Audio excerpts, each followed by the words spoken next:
Yesterday in evening class, one student asked me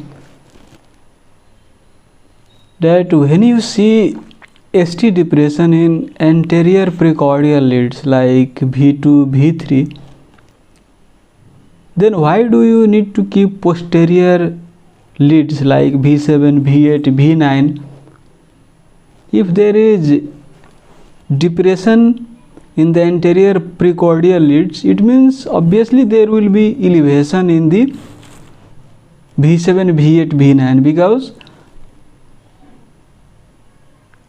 when there is depression in one direction, obviously it means elevation in other direction.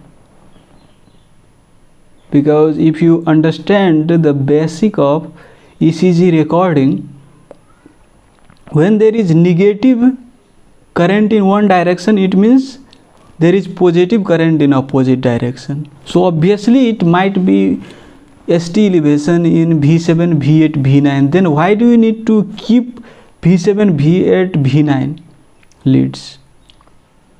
Do you know the answer of this? I also wanted to share with you this because this is important concept.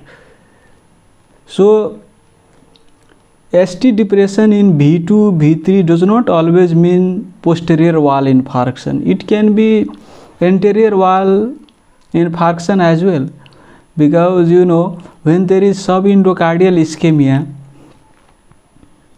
there can be ST depression.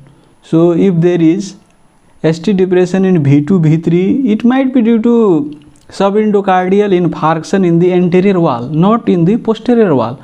So if you place V7, V8, V9 and if you don't see ST elevation there, it means that there is anterior wall subendocardial infarction.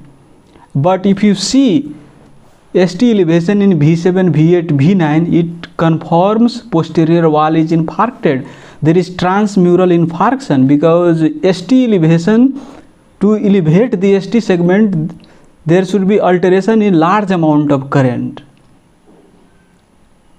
because whole wall of myocardium is dead. So if you see ST elevation in posterior leads, it confirms posterior wall infarction. But if there is not ST elevation, it just means anterior wall subendocardial infarction.